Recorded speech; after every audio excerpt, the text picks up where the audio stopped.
মুহাম্মাদুর রাসূল। নবী পাকের নাম শুনলে কি বলতে হয়? নবী পাকের নাম শুনলে কি বলতে হয়? মাকে কষ্ট দাও, বাবাকে কষ্ট দাও।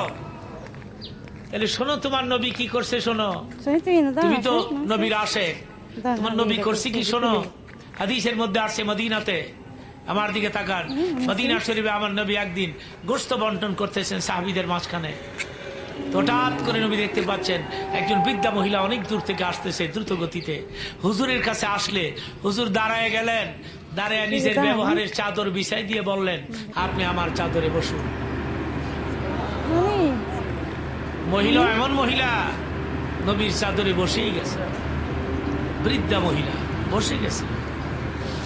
সাহাবীরা ডাক দিয়ে বলেন, ইয়া রাসূলুল্লাহ, কোথাকার মহিলা যেই চাদরে হযরত জিবরাইল ফেরেশতা বসতে সাহস পায় না? কোথাকার মহিলা আপনার ব্যবহারের চাদরের মধ্যে বিনা দ্বিধায় বসে গেল? নাম কি, ঘর কোথায়, পরিচয় কি? তাই বললেন সাহাবীরা, আমার এই মাকে তোমরা চিনো না।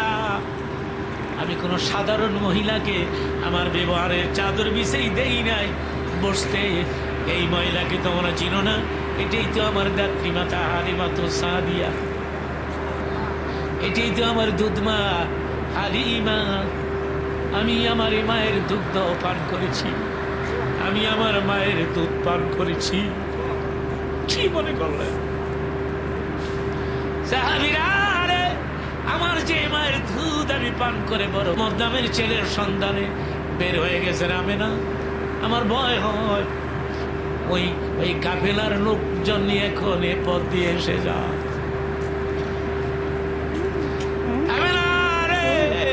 আমিও তো একজন ইহুদি, আমিও তো তোর ছেলের শত্রু, কিন্তু কেন জানি রে আমেনা, কেন জানি রে আমেনা, তোমার ছেলে চেহারা দেখলে আমার মায়া হয়। কেন জানি রে আমার মায়া লাগে, আমার দরদ লাগে তোর ছেলের মুখমণ্ডল দেখে।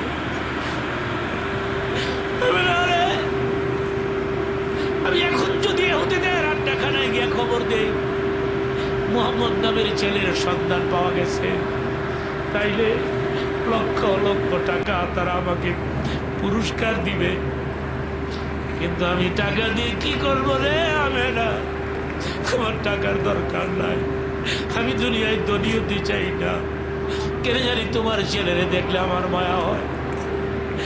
আমেনা রে, দেরি নয় মদিনাতে, এই মদিনার পাকিস্তানে আমেনা, মক্কার বন্দর, মদিনার মানুষ তোমার সন্তানের শত্রু।